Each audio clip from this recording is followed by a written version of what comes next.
All right, Shalom Akim is the high spirit within Judah, giving all honor and glory to the Heavenly Father, Yahweh, Bahasham Yahweh Shai, Bahasham Ha Rakah Kodash.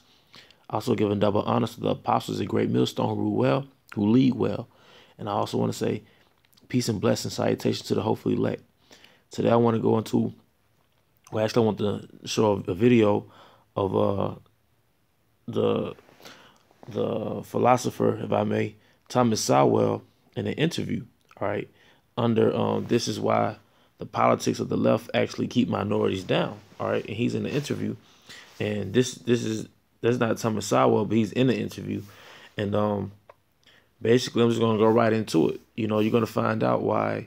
You're gonna find out why these leaders such as Jesse Jackson and Al Sharpton march what they march about inequality, march about equal rights, march about welfare, when welfare is the creation of the Frankenstein in America called the nigger. All right, before you know Esau gave these social programs to Jake, most of the households in America, Israelite households, were two-parent households. But after the social welfare system, you know, and he gave Eve the incentive to not have a man in the household to receive benefits. After a couple of generations, everything went down, man. The environment went down, the crime rate went up, you know. So, but you're gonna find out why they still teach that stuff, man. All right, because basically it keeps them employed. But without further ado, I'm just gonna let the video show. Nicholas Kristof, columnist for the New York Times, got under your skin, and not for the first time. Readers of your column will know. New York Times writer Nicholas Kristof, I'm quoting you, asserts that there is you're quoting him, overwhelming evidence that centuries of racial subjugation still shape inequity in the 21st century, quote, closing quote, and he mentions, open quote, the lingering effects of slavery, close quote. And now this is Tom Sowell. If we wanted to be serious about evidence, we might compare where blacks stood 100 years after the end of slavery with where they stood after 30 years of the liberal welfare state. Yes. Explain that. Well, in 1960, which would be almost 100 years after the end of slavery, 22% of black kids grew up in homes with only one parent. Just 22%. Yes. 4 out of 5 were in homes with both parents. Yes. 30 years later, after the liberal welfare state, that number had more than tripled. And so I say, well, let us compare, if we can speculate on how much that 22% was due to the legacy of slavery. But we know that tripling was not due to the legacy of slavery. It was due to the legacy of a whole different set of policies. And you can look at it so many other ways. Education. Stuyvesant High School in New York, as you know, you get into only by passing a very tough exam. In 2012, the percentage of black students who had gotten into Stuyvesant High School was less than 1/10 of the percentage of black students who had gotten into Stuyvesant High School 33 years earlier. I didn't know that. There's Dunbar High School in Washington, which was an elite black high school for a very long time. In 1993, the number of kids out of Dunbar High School who went on to college was less than it was 60 years earlier, which would have been in the depth of the Great Depression. And so you can run through a whole bunch of other things like that. Look at the housing projects. The housing projects in the first half of the 20th century, during that first 100 years after slavery, did not have the high crime rates, the murder rates, the graffiti, all the rest of it we associate. None of that was there. People like the New York Times,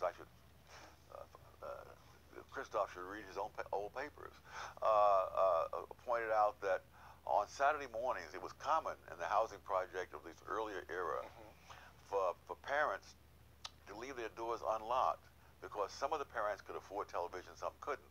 So the ones who had television would leave their doors unlocked, and the kids from the other families could come down there and watch television with them.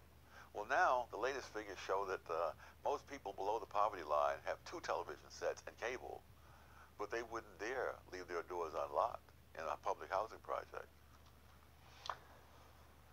quoting that column again, liberals have wreaked more havoc on blacks than the supposed legacy of slavery they talk about. Yes. You don't mean that hyperbolically. No, I do not. You mean it. Yeah, and another thing, crime and violence. Now we take it for granted that there's tremendous levels of crime and violence in the black community. That was not always the case. In the 20s, it was very common for white celebrities, including George Gershwin and William Faulkner, to go up to Harlem not only for entertainment places, but to go into private homes of people they knew. And Gershwin played Rhapsody in Blue and this home where Walter White lived. Milton Friedman, when he was a graduate student at Columbia, he and the lady he later married would go dancing at the Savoy Ballroom in Harlem. And he said, we had no fear of being mugged or accosted on the street or anything like that. I've heard you say, Tom, when you were a boy growing up in Harlem yourself, your own neighborhood felt totally safe to you. Not totally safe. I wouldn't exaggerate, but it's nothing resembling today. I mean, I did sleep on hot nights. I would sleep out on the fire escape. When I tell people in Harlem that today, they think I'm from another galaxy, you know. But that people slept on the fire escapes in New York and in the public parks in the 30s, all over the city. Because it was not a jungle. There was a lady. One other example. There was a woman who was a black woman in Harlem who was an actress. She'd go down to the theater district, and then after the play, they'd have their drinks and eat something or whatever. She said at 1 o'clock in the morning, she would simply get on the subway and go on up to Harlem and walk home from there. Now, it so happens that the subway station she got off at was very near a grocery store where I was a delivery boy. And on Saturday nights, I would be working usually until around midnight. And when I would go home, I would go past that very same subway station she's talking about. I never had the slightest trouble.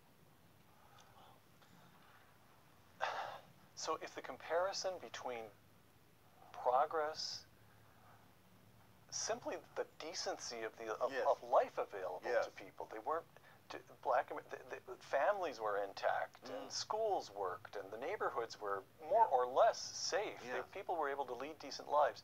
If the contrast between that world and the world we inhabit now is owing so directly to liberal policies intended, so we're told, to help African Americans,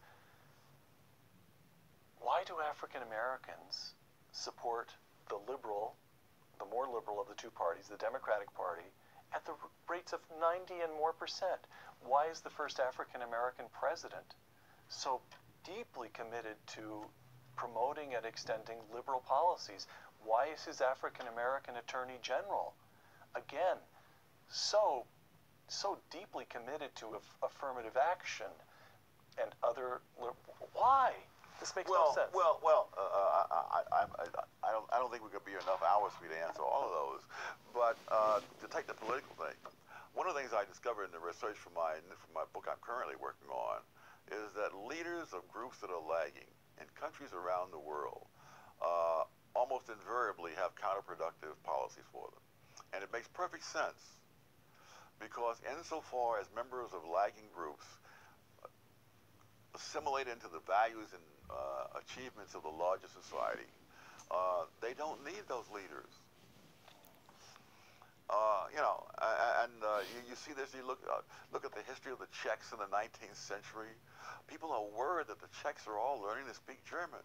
Well, at that time, if you wanted to become a professional person, scientist, anything like that, you had to use books that were written in German. Right. Simply because the German acquired a volume of literature centuries ahead of Czech. And yet they fought tooth and nail against that. If you look at in Sri Lanka, one of the arguments that was made there to the Buddhist leaders was that if we don't do something, the Tamil minority will assimilate members of the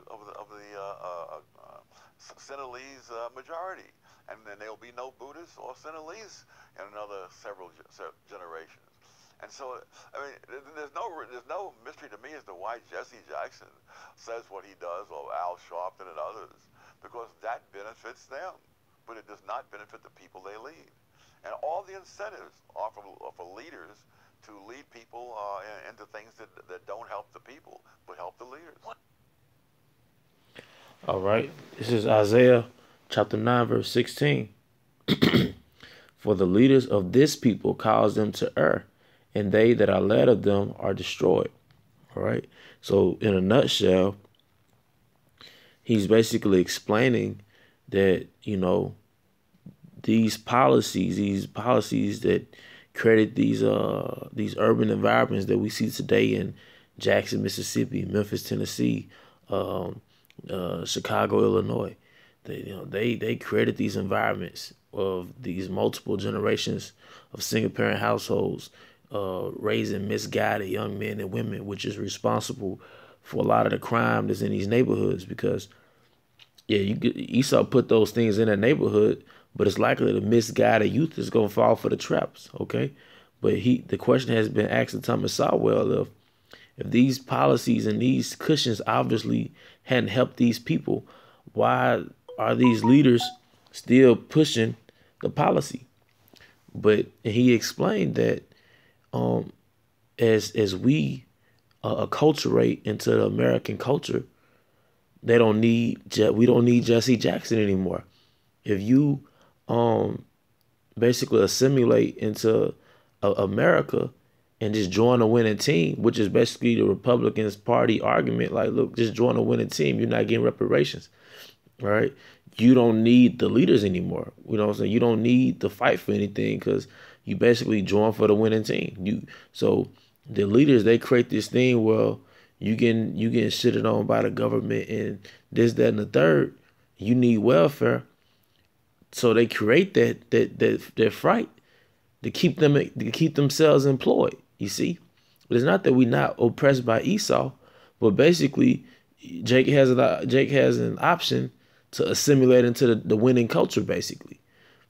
But like I said, Jesse Jackson, they led our people into just depending on Esau as far as his aid, and they created a whole generation or several generations of people living off dependency, which is directly slavery.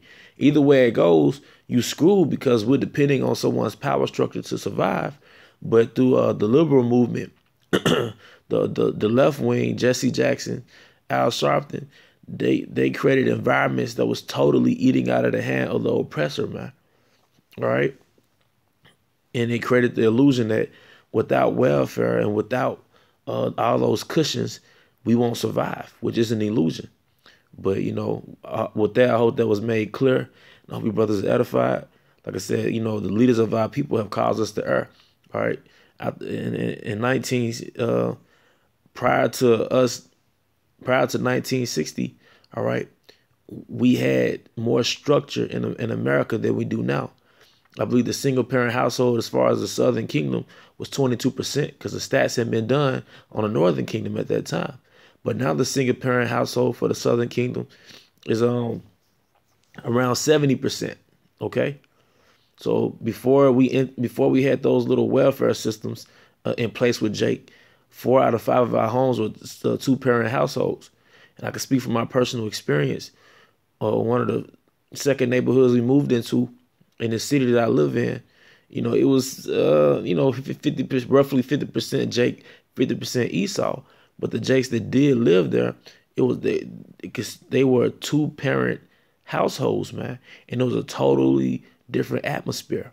All right, all the statistics of the criminal activity, all the statistics of child out of so-called wedlock, childbirths out of wedlock, all the statistics of just the neighborhood ruin, statistically goes back to neighborhoods run by single women.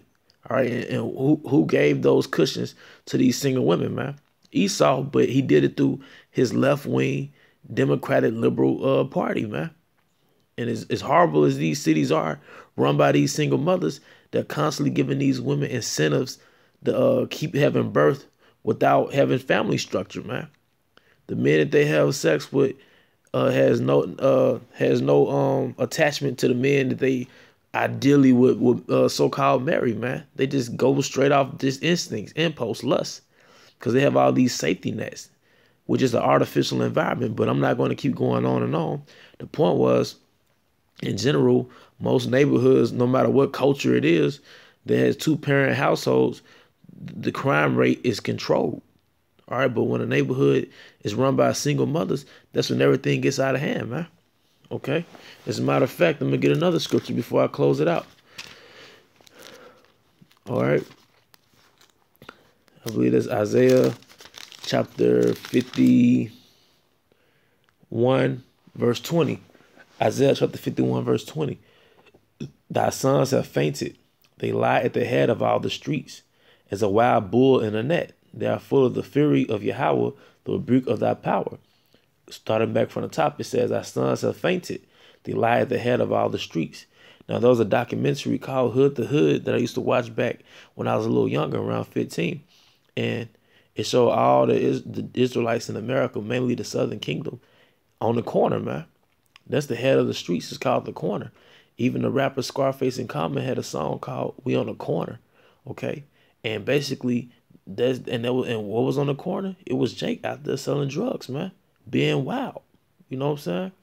All right. It says, "As a wild bull in a net," and that's heavy, because have you ever seen a wild bull in a net? It's basically out of control. But the Israelite man, especially without his father, he's like a wild bull because he has all the testosterone, all the hormones, and all the frustration in an environment. But he has no one to control him. All right. The nature of a man is to control his son, is to discipline his son. So a wild bull is basically something that has no control. Nobody has any control over it, man. So you have all these cities, to put everything into perspective, you have all these cities where Jake resides, basically being controlled by Esau and basically manufacturing a whole nother type of human being. A human being that was raised by the weaker vessel, which is unnatural in a natural environment, and it would not survive in a natural environment. It's in a woman's nature to depend on the actual physical man for her survival and the protection of the family. But that man was replaced by the government. But, you know, with that, I hope you brothers are edified. To the next lesson, shalom.